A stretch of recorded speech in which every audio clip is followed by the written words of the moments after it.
All right, feels so good to welcome my guest on the program today. Her name is Patience Dixon. She is the CEO of Advocacy for Women with Disabilities Initiative.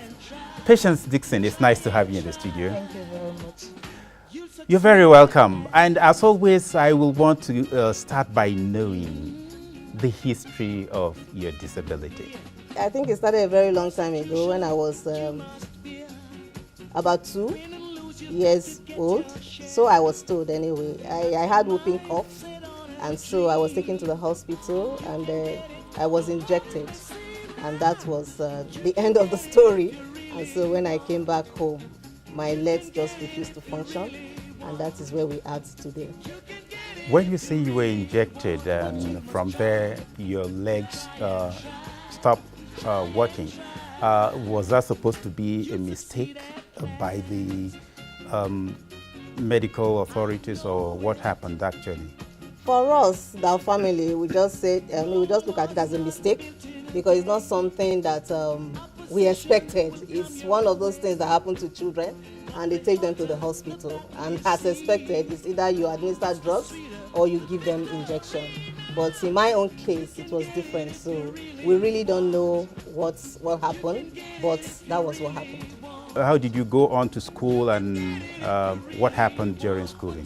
From my family, they didn't want me to go to regular school because of discrimination, because of stigmatization, and of course because of the way they thought that other children will definitely bully me.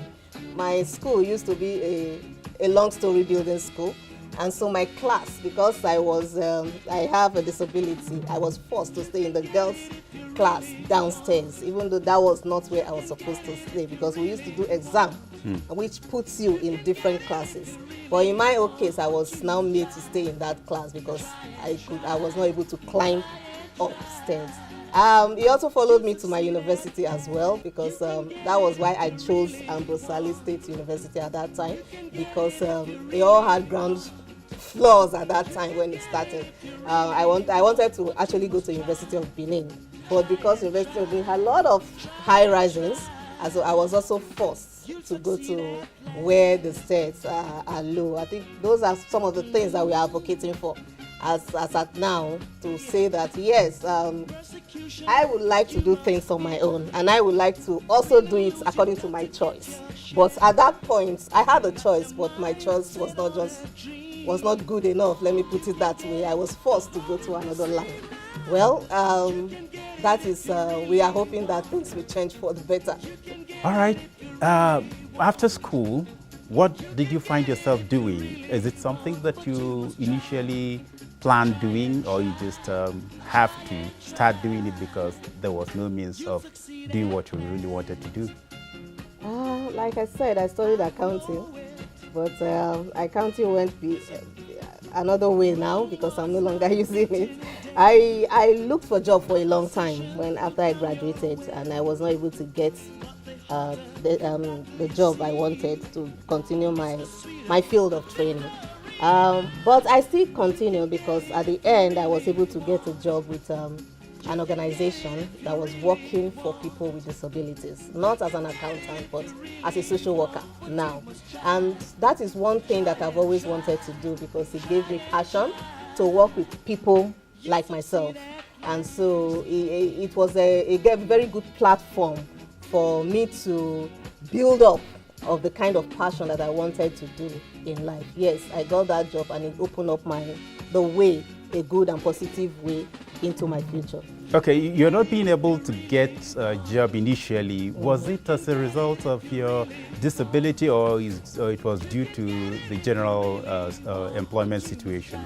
Partly due to the general employment situation, but majorly due to my disability, so to speak, because I could tell from some interviews that I attended, and the first question they always ask is, or after the whole question, they will not say, "Are you sure you can cope with that kind of job?" And I will be asking them, "What kind of job are you doing? Are you working from the sky?" Because if you are working from here on earth, there's absolutely nothing that is there that I cannot do. So I sensed it that my disability came to play. Even though you tell me or not, I could sense it from the way you talk. Okay, finally you got a job with an NGO, you said. What's the NGO? What's the name of the NGO and what are they into? Yeah, I got the job with Christopher Blind Mission. I worked with them for about 6-7 years before I left. I left in 2015. I'm no longer there now, so now I'm originally on my own with the Women with Disability Group. Then I was first operations officer, then a program officer, senior program officer before I left the organization. What is Christopher Blind Mission into? It's into what? It's a donor agency for people with disabilities. Okay. Yeah. Right. Now you are on your own with the NGO, Audi, right? Yes, yes. So what do you do with the Audi?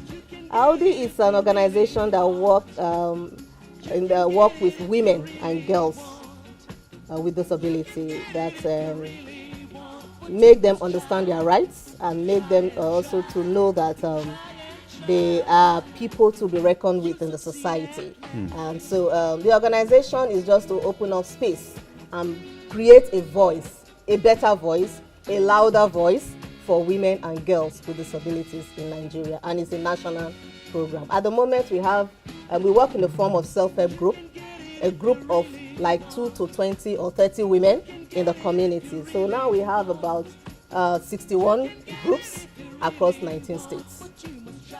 Okay. Yeah. What do you say? You train them on louder voice. Is it a voice training you give them?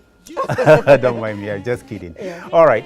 Specifically, what do you do with the women?